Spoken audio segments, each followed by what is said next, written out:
Hey guys, कैसे हैं आप सब? होप आप सब ठीक होंगे। आज हम एस्टेट पॉलिटिकल साइंस का एक नया टॉपिक स्टार्ट कर रहे हैं जिसका नाम है इंडियाज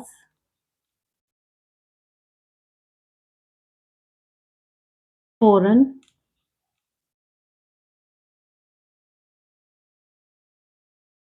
पॉलिसी।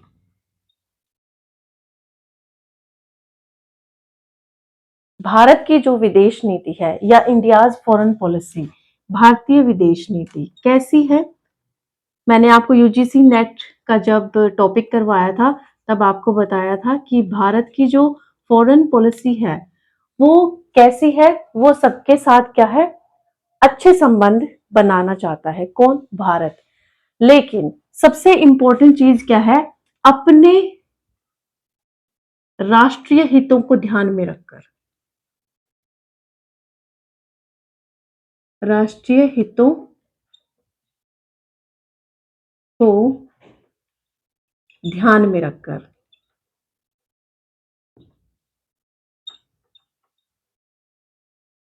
भारत क्या है, अपनी विदेश नीति को बढ़ावा देता है।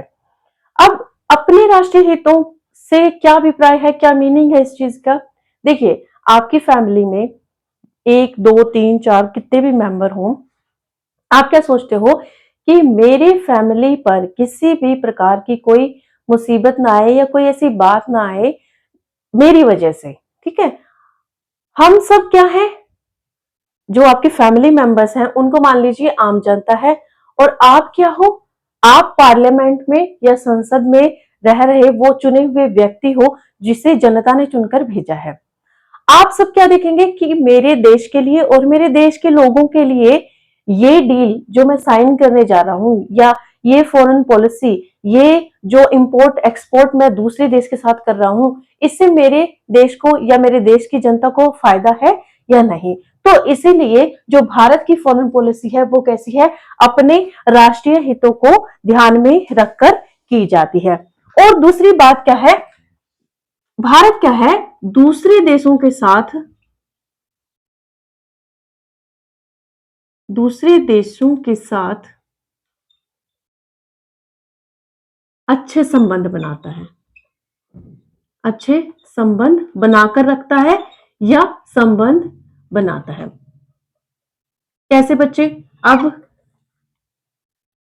इजराइल, ईरान, इन सब की लड़ाई हो रही है, तो अमेरिका जो दूतावास है, हर एक कंट्री में आप मोस्टली देखते हो कि उनका एक ये रहता है कि उनका जो मतलब वेपन है या उनकी जो वो है, क्या बोलते हैं, सैनिक है, वो हर देश में क्या है, कहीं ना कहीं रहते हैं। तो इस तरीके से भारत क्या कर रहा है, भारत भी दूसरे देशों के साथ क्या है, अच्छे संबंध बनाना चाहता है कि मेरी फॉरेन पॉलिसी अच्छी हो।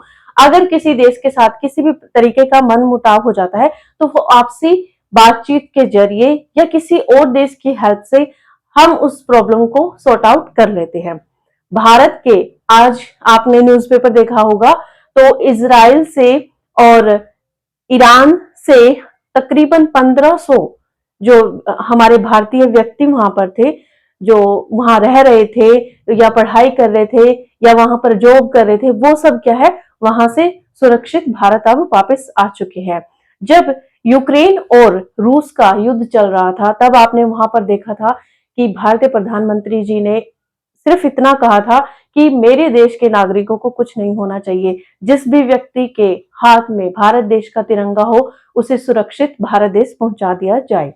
तो यहाँ पर जो हमारे माननीय प्रधानमंत्री जी हैं, उनका भी एक रोल मतलब सामने आता है कि वो कितने वरिष्ठ व्यक्तित्व के व्यक्ति हैं। राइट, तो इस तरीके से आपने जब रूस और यूक्रेन का युद्ध चल रहा था तो कई पाकिस्तानी भी देखे गए थे कि वो भारत देश का तिरंगा लिए खड़े थे कि जान है तो जहान है, हमें बचा लीजिए। ठीक है, लेकिन यहाँ पर एक छोटी सी बात यह है कि फॉरेन पॉलिसी कैसी है, हम दूसरे देशों के साथ अच्छे संबंध बनाकर रखते हैं। अब हमारे अच्छे संबंध है तभी तो यूक्रेन से हमारे इतने सारे व्यक्ति सुरक्षित भारत वापस आ चुके थे। और इसी तरीके से अब इजराइल में भी ऐसा ही हुआ है, आज तकरीबन 1500 व्यक्ति हमारे वापस आ चुके हैं। और धीरे धीरे करके सभी व्यक्ति जो वहां पर जॉब कर रहे थे या स्टडी के लिए गए थे, तो वो भी क्या है, वापस आ जाएंगे। तो इस तरीके से बच्चे, जो फॉरेन पॉलिसी है इंडिया की, वो कैसी है, अपने राष्ट्रीय हितों को ध्यान में रखती है। ये सब मेरे लिए फायदेमंद है या नहीं है। अगर हम पाकिस्तान का एग्जाम्पल ले, तो कौन सा देश उनके साथ डील करना चाहता है, सोचने वाली बात है। तो यहाँ पर आप इस पर टॉपिक पर ध्यान मनन कीजिएगा कि पाकिस्तान के साथ कितने देशों के साथ अच्छे संबंध है और भारत के किन किन देशों के साथ अच्छे संबंध है। तो दूसरे देशों के साथ अच्छे संबंध होना भी फॉरेन पॉलिसी की एक पहचान है। सबसे बड़ी बात यह पूछा जाता है कि भारतीय संविधान में, इंडियन कॉन्स्टिट्यूशन में आर्टिकल 51 में जो ये इंडिया फॉरेन पॉलिसी है, इसके बारे में बताया हुआ है, यानी कि विदेश नीति का वर्णन कहां पर है, आर्टिकल 51 में। और इसका कौन सा पार्ट है बच्चे, पार्ट 4 में, भाग 4 में क्या है, भारतीय विदेश नीति के बारे में बताया गया है। और यहां पर भारतीय विदेश नीति के सिद्धांत क्या है, उनका दर्शन क्या है, ये सारी चीजें आर्टिकल 51 में बताई गई हैं। अब आर्टिकल 51 पूछ लिया जाता है, ये इंपॉर्टेंट क्वेश्चन है एस्टेट के एग्जाम के पॉइंट ऑफ व्यू से। आपसे पूछा जाता है 51 जो हमारा डीपीएसपी है, राज्य नीति के निर्देशक सिद्धांत या directive principle of state policy. यहां पर क्या है बच्चे, भारतीय विदेश नीति के बारे में बताया गया है। किस अनुच्छेद में, 51 में। कौन सा भाग, 4।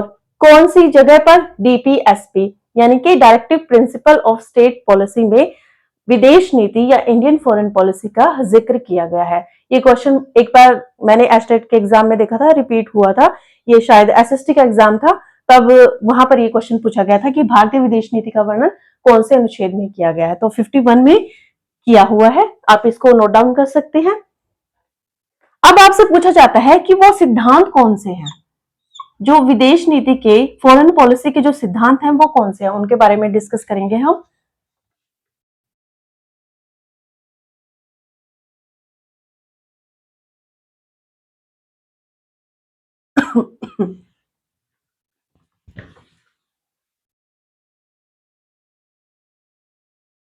विदेश नीति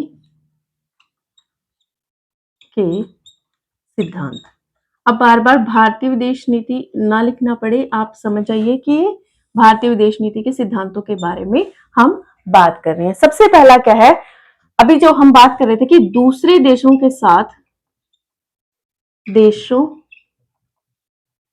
साथ सम्मानजनक व्यवहार। मैं कई बार एग्जांपल देती हूं कि आपके जो पड़ोसी हैं, आपके घर के आसपास जो व्यक्ति रह रहे हैं, जो लोग रह रहे हैं, अगर आप उनके साथ रिस्पेक्टफुली नहीं रहेंगे, उनको सम्मान नहीं देंगे, उनकी जो बातें हैं उनको सम्मान नहीं देंगे, उनको आदर नहीं देंगे, तो आपसे रूठ जाएंगे। तो उन सबको भी हमने मना कर रखना है, क्योंकि पड़ोस में रहना है तो सबके साथ अच्छे संबंध होने जरूरी हैं। इसी तरीके से जो भारत की विदेश नीति है, भारत क्या है, अपने जो एशियाई, अफ्रीकी, यूरोपियन कंट्रीज है, उन सबके साथ क्या करता है, अच्छे रिलेशन बनाकर रखना चाहता है, ताकि जब भी कोई समस्या आए या किसी भी तरीके के इंपोर्ट एक्सपोर्ट हमने उनके साथ किसी भी तरीके का व्यापार करना है या कोई नीति आगे लागू करनी है, किसी तरीके की सहायता चाहिए या उनके साथ मेलजोल बनाकर रखना हमें बहुत जरूरी है। तो उनकी जो, जिसे कहते हैं ना कि उनकी जो आइडेंटिटी है, उनकी जो पहचान है, उन्हें भी हमें हमें उनको वो चीज रिस्पेक्टफुली उनको देनी पड़ेगी, उनके साथ अच्छा व्यवहार करना पड़ेगा। दूसरी बात क्या है, इंटरनेशनल पीस एंड सिक्योरिटी, ये भी हमने कई बार डिस्कस किया है। अंतरराष्ट्रीय शांति व सुरक्षा को बढ़ावा देना। क्या बच्चे? अंतरराष्ट्रीय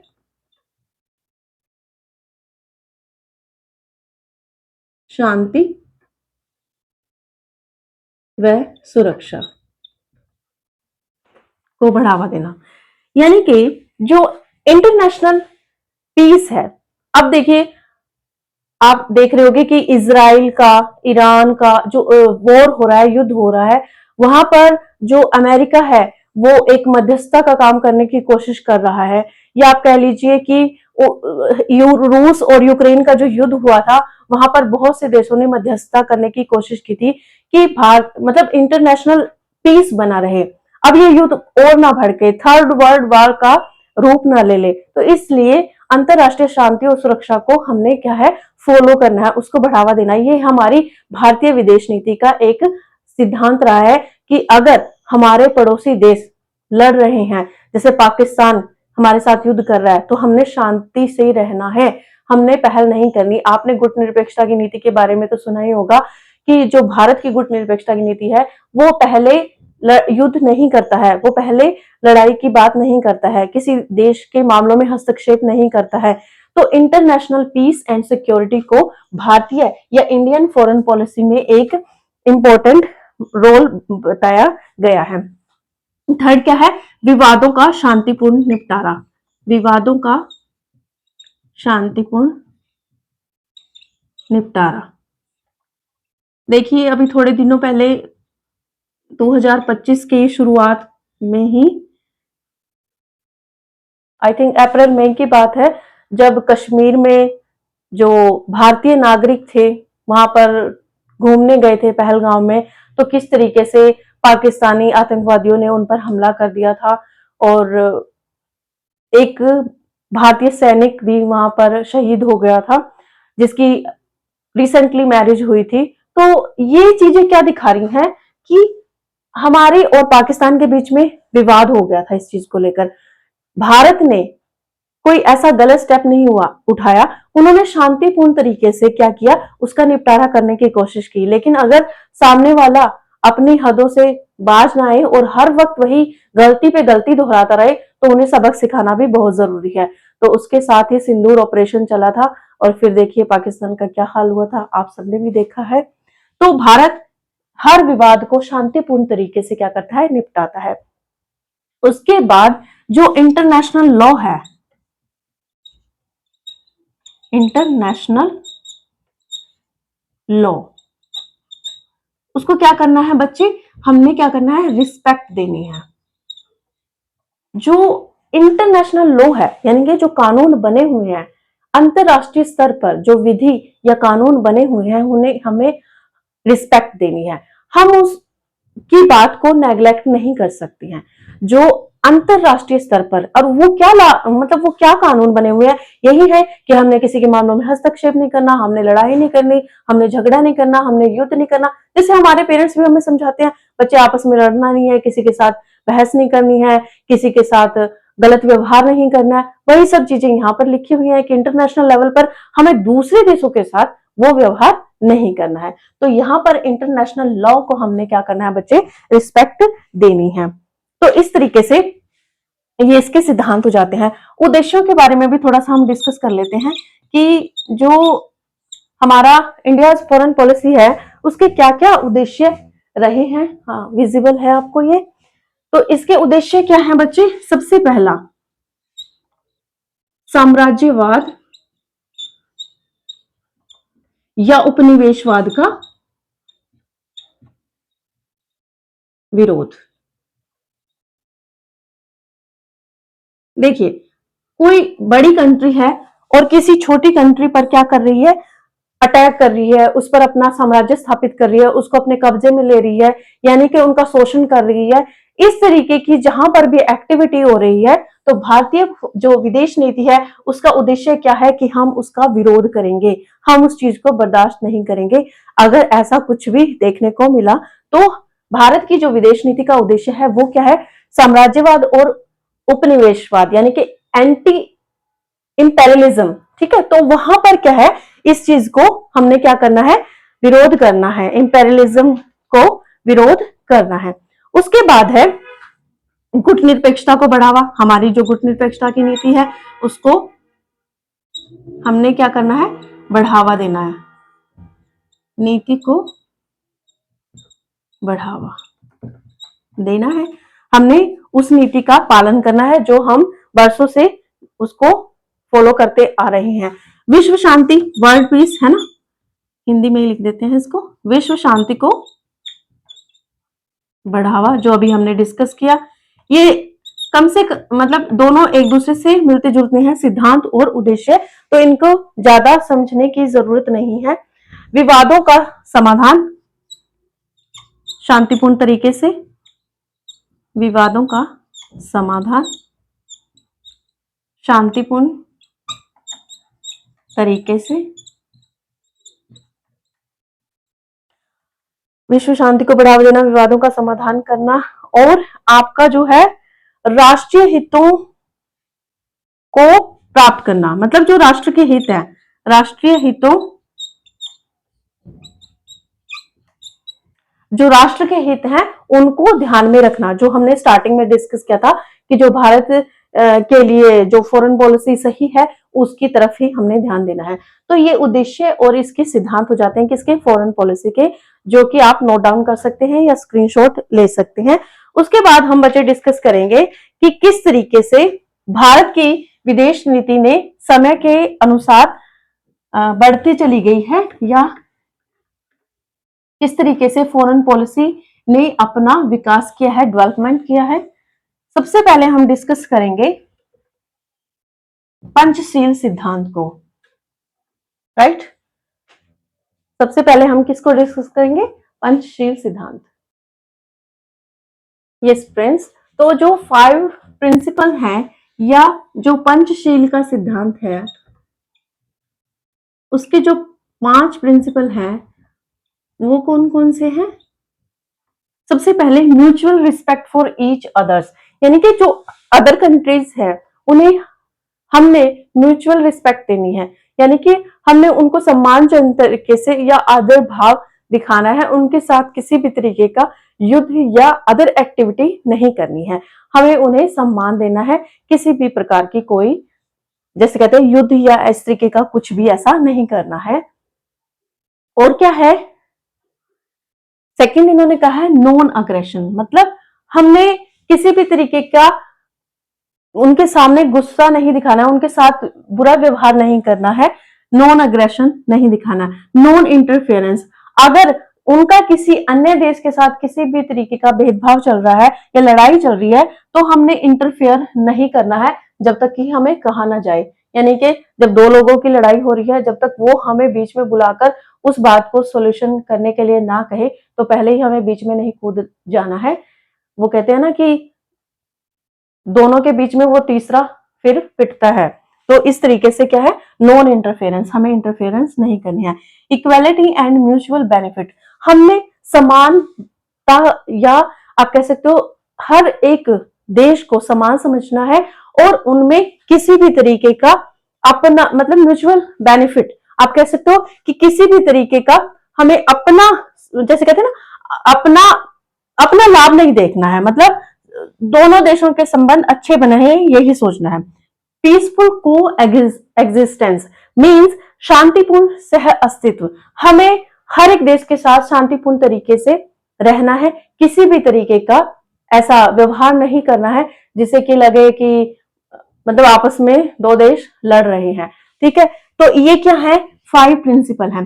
अब आपसे पूछा जाता है जो ये पंचशील का सिद्धांत है, एग्जाम के पॉइंट ऑफ व्यू से अब आप नोट कर सकते हो कि इसमें कितने सिद्धांत थे। तो सिंपल सी बात है, नाम से ही दिख रहा है इसमें कितने सिद्धांत थे बच्चे, 5 सिद्धांत थे।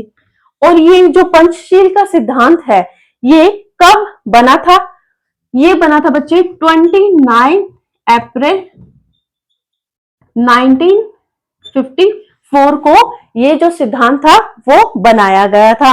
अब आपसे पूछा जाता है ये किन किन के बीच में हुआ था, भारतीय प्रधानमंत्री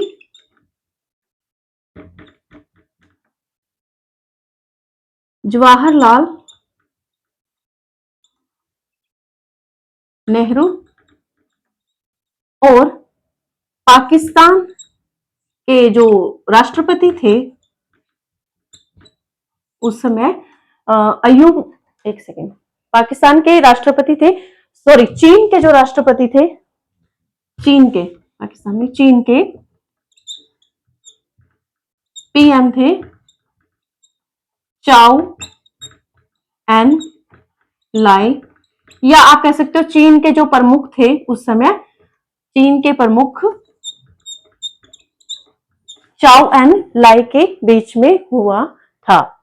और अब आपसे पूछा जाता है, देखिए एक चीज नोट कीजिए आप, इसमें 5 सिद्धांत थे।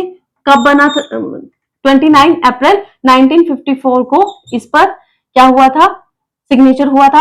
किन दोनों के बीच में ये सिद्धांत बना था? बना था। अब इन दोनों की बात है, जवाहरलाल नेहरू और चीन की चाओ एन लाई। अब इस पर सिग्नेचर किसने किए थे? ये इंपॉर्टेंट क्वेश्चन है कि ये मतलब इन पर बात किसने की थी और साइन किसने किए थे? चीन में जो भारतीय राजदूत है ना, वो होते हैं ना भारतीय राजदूत थे, और भारतीय राजदूत क्या नाम था उनका? उनका नाम था एन राघवन, एन राघवन।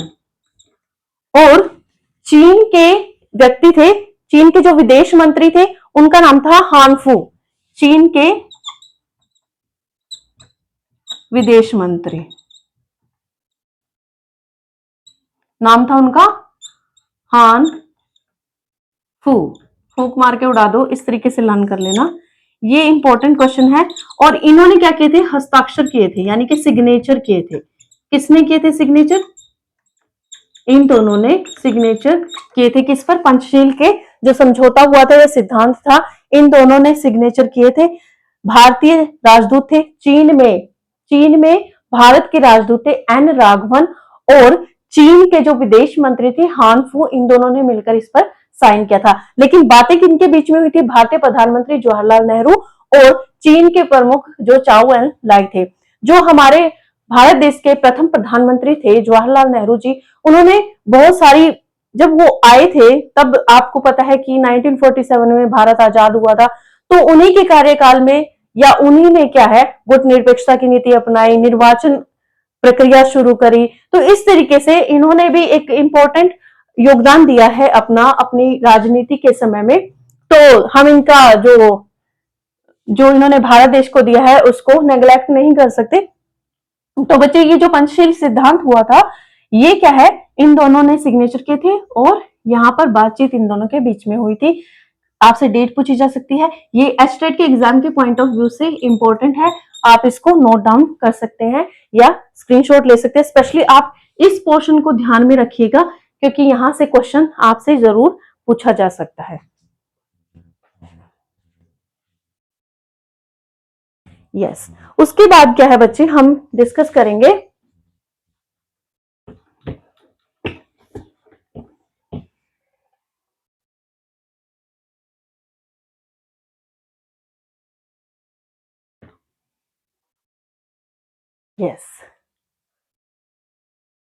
अब एक सम्मेलन हुआ था 1955 में।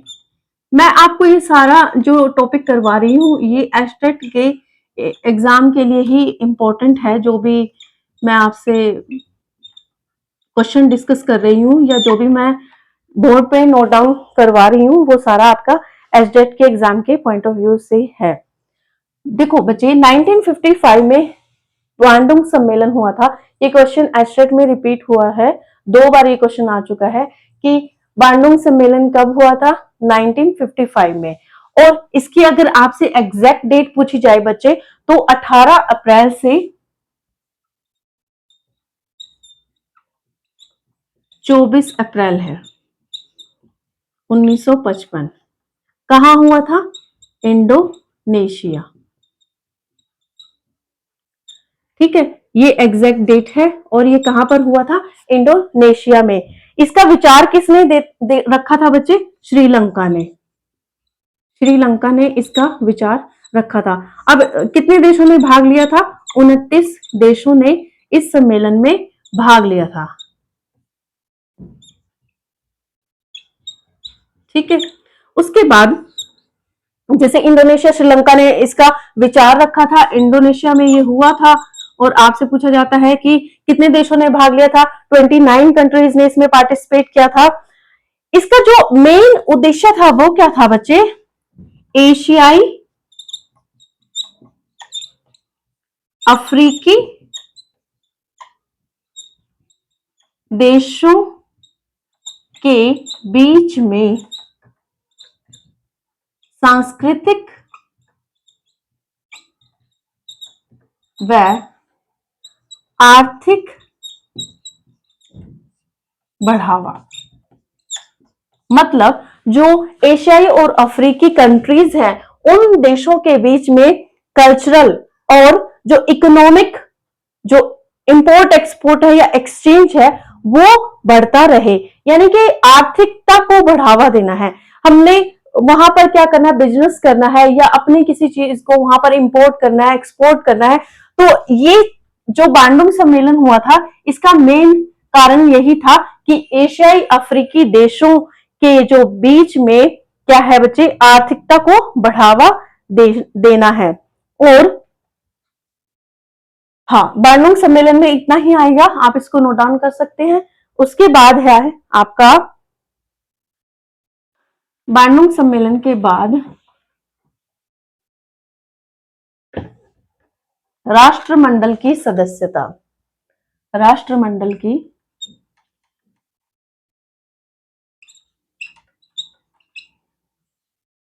सदस्यता।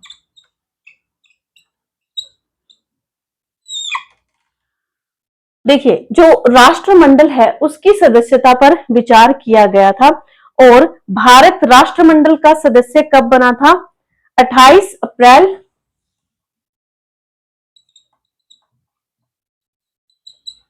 1949 को भारत क्या है? जो राष्ट्रमंडल है उसका सदस्य बन गया था। और इसका मेन उद्देश्य क्या था कि हमने क्या करना है? इसकी सदस्यता तो ग्रहण कर ली है,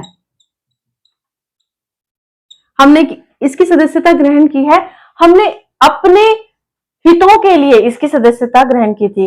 क्यों? देखिए, 1947 में क्या है? भारत आजाद हुआ। 49 तक, मतलब 2 सालों में तो हमारे भारत देश के सामने इतनी सारी समस्याएं थी, इतनी सारी प्रॉब्लम्स थी कि जब गवर्नमेंट बनी भी तो उन्होंने देखा कि अनपढ़ता, बेरोजगारी, भुखमरी, इतनी सारी समस्याएं, पॉपुलेशन इतनी ज्यादा थी, और सोर्सेज इतने नहीं थे कि उनको खाना भी प्रॉपर मिल सके। तो यहां पर क्या है? भारत ने क्या, नैम यानी कि नॉन अलाइंड मूवमेंट, गुट निरपेक्षता की नीति, यानी कि किसी भी देश के साथ किसी भी तरीके का मतलब बुरा व्यवहार नहीं करना, अपने हितों को ध्यान में रखते हुए विदेश नीति को फॉलो करना, किसी गुट में शामिल ना होना, नाटो, सीटो, सेंटो, मतलब ये जो ग्रुप्स हैं, इनमें किसी का भी भारत सदस्य नहीं बना। उसने क्या देखा कि मुझे यहाँ पर सबसे ज्यादा जरूरी इस समय क्या है कि मुझे अपने देश के लिए खाना चाहिए, देश के लोगों के लिए।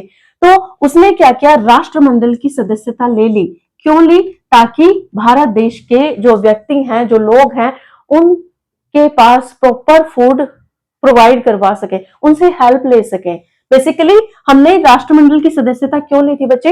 हमने उनसे हेल्प मांगी थी, और उन्होंने क्या किया था? हमारी जो आर्थिक आवश्यकताएं थी, मतलब हमारी आर्थिक आवश्यकताओं को पूरा करने के लिए, जो हमारी आर्थिक आवश्यकताएं थी उनको पूरा करने के लिए हमने क्या किया था? उनसे सदस्यता मांगी थी। तो आपसे ये क्वेश्चन पूछा जा सकता है कि भारत राष्ट्रमंडल का सदस्य कब बना था? भारत बना था 28 अप्रैल 1949 को, और 1950 में क्या है? राष्ट्रमंडल को खत्म कर दिया गया था। और फिर क्या हुआ था बच्चे? आपका जो यूएनओ है वो बन गया था, यूनाइटेड नेशन ऑर्गेनाइजेशन बन गया था। उससे पहले यूएन था, यानी कि राष्ट्रमंडल था। तो यहाँ पर क्या है बच्चे?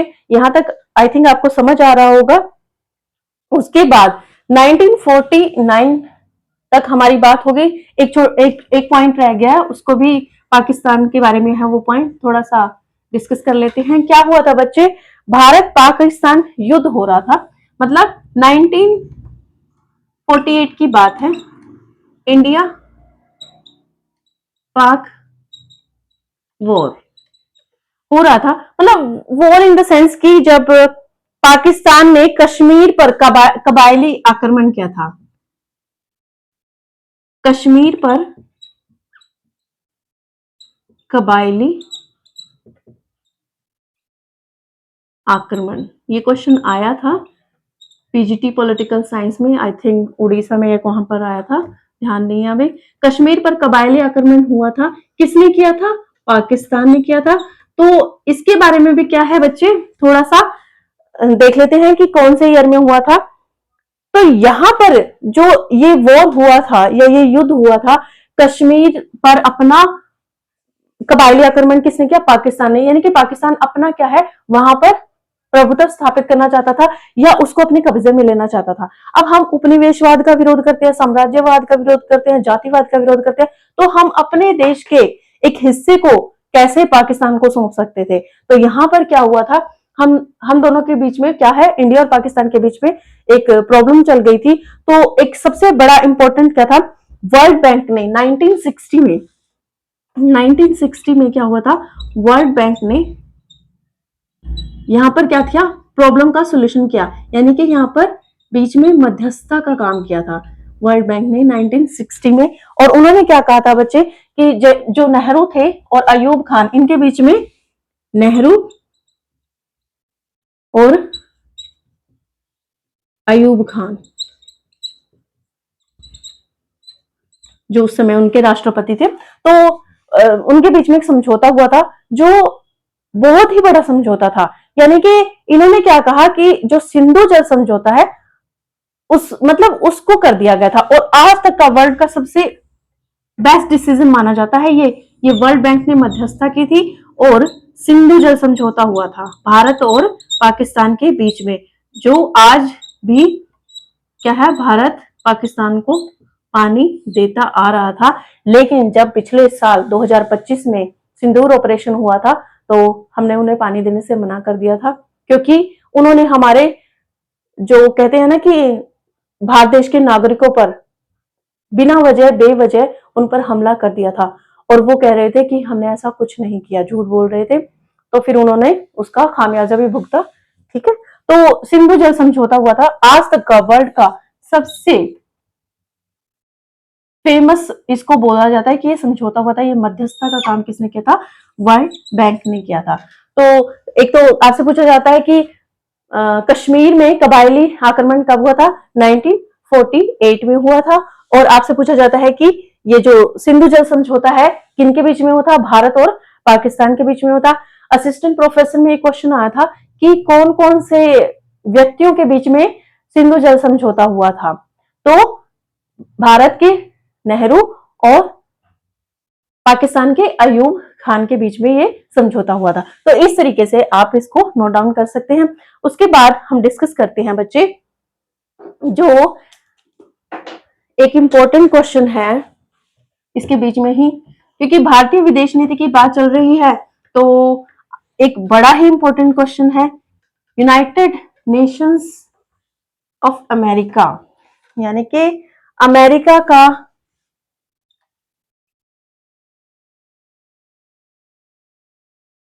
पहला राष्ट्रपति जिसने, या आप कह सकते हो जो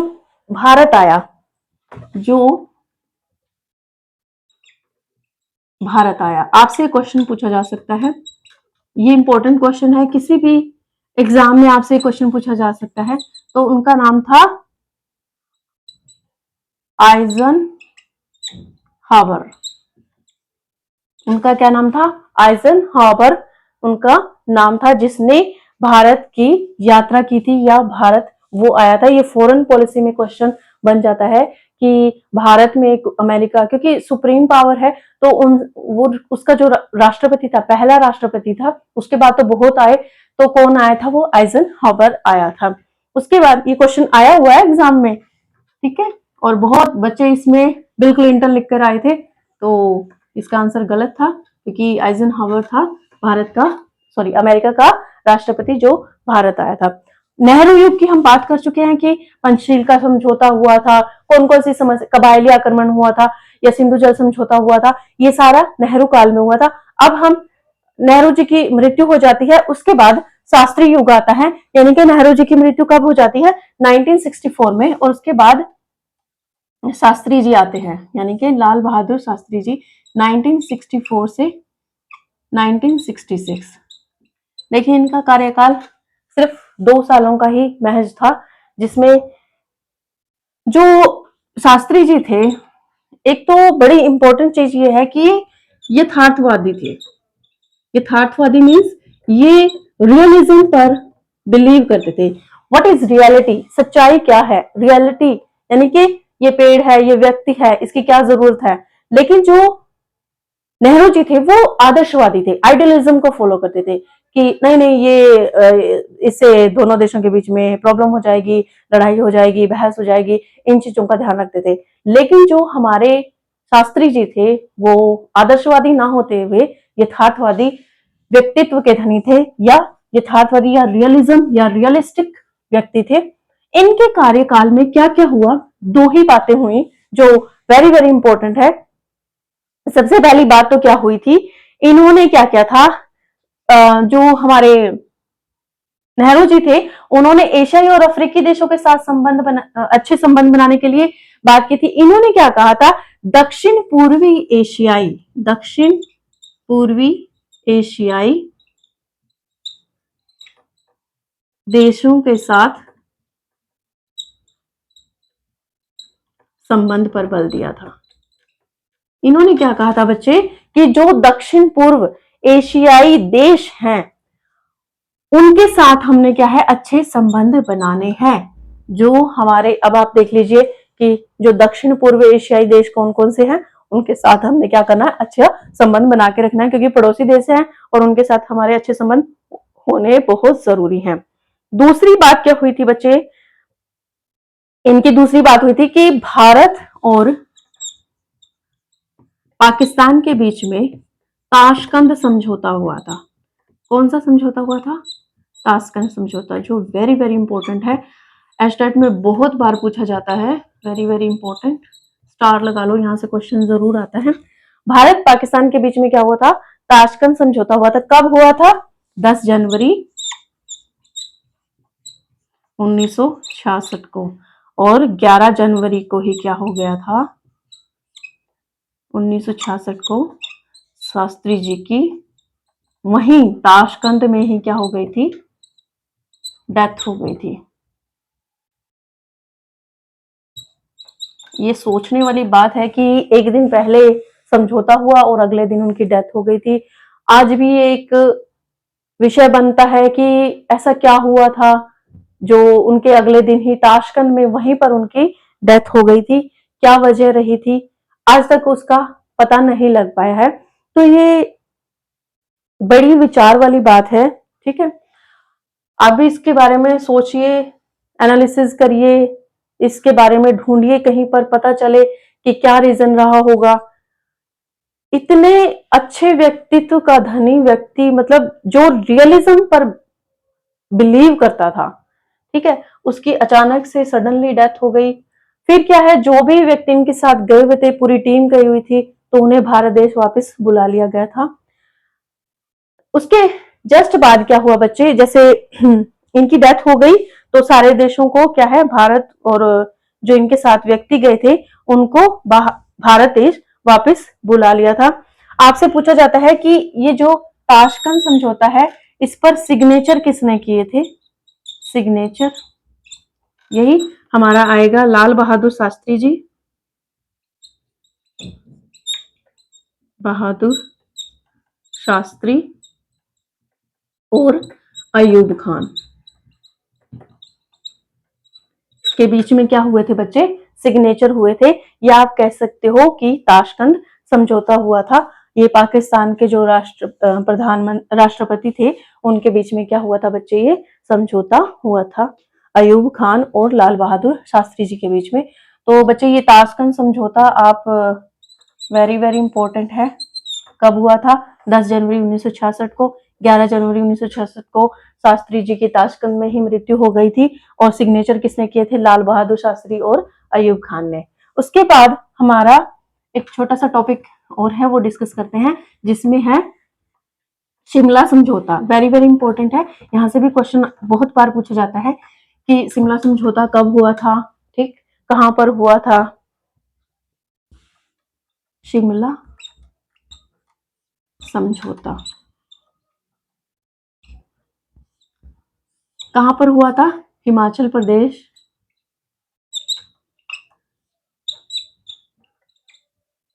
की जो राजधानी है शिमला में हुआ था।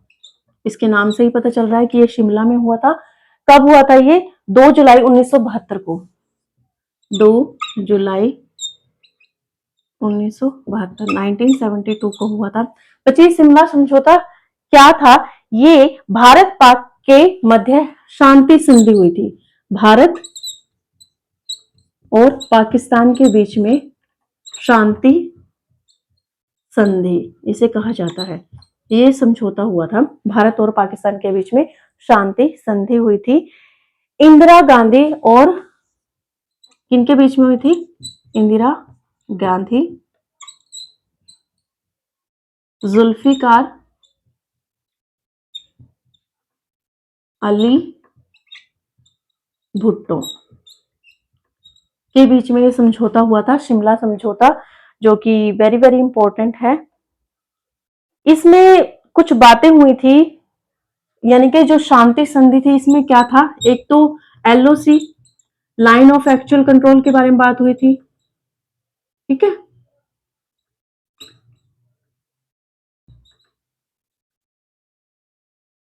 दूसरी बात क्या थी? इसमें ये कहा था कि हम एक दूसरे के बीच में हस्तक्षेप नहीं करेंगे, ठीक है, भारत पाकिस्तान के बीच में हस्तक्षेप नहीं करेंगे। और ये जो शिमला समझौता एलओसी के बारे में बताया हुआ है, ये लाइन ऑफ एक्चुअल कंट्रोल की डेट क्या है? 17 दिसंबर 1971 को, ठीक है।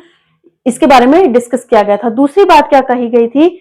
भारत के पाकिस्तान के भारत में पाकिस्तान के 93,000 के करीब जो व्यक्ति थे, वो मतलब युद्ध के समय हमने उनको क्या है, हिरासत में लिया था, फिर इनको हमने क्या कर दिया था? छोड़ दिया था। किसके तहत? शिमला समझौते के तहत हमने पाकिस्तान के 93,000 लोगों को रिहा कर दिया था, जो युद्ध के समय बंदी बनाए थे। और दूसरी बात क्या है? आपसी बातचीत करेंगे अगर कोई प्रॉब्लम हो जाएगी, है ना, बातचीत से सुलझाएंगे, क्षेत्रीय अखंडता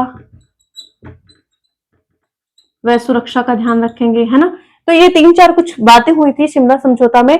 ये जो शांति संधि हुई थी, इनके मध्य ये बातें हुई थी। ये डेट नोट कर सकते हो आप कि जो लाइन ऑफ एक्चुअल कंट्रोल है, एलओसी है हमारी, तो लाइन ऑफ कंट्रोल है, ये कब, मतलब इस पर कब बात हुई थी, है ना। आपसी बातचीत से हल करेंगे किसी भी समस्या को। तो ये शिमला समझौता था आपका, कब हुआ था? 2 जुलाई 1972 को हुआ था। तो यहां तक जो इंडिया की फॉरेन पॉलिसी है, आई थिंक आपको यहां तक टॉपिक समझ आ गया होगा। इसके बाद हम इंदिरा काल करेंगे, ठीक है। उसके बाद हम जो भारत के अन्य देशों के साथ संबंध है, उनके बारे में डिस्कस करेंगे। होप आपको समझ आया होगा। चैनल पर नए हैं तो सब्सक्राइब कर ले और वीडियो को लाइक शेयर करना ना भूलें। Thank you so much.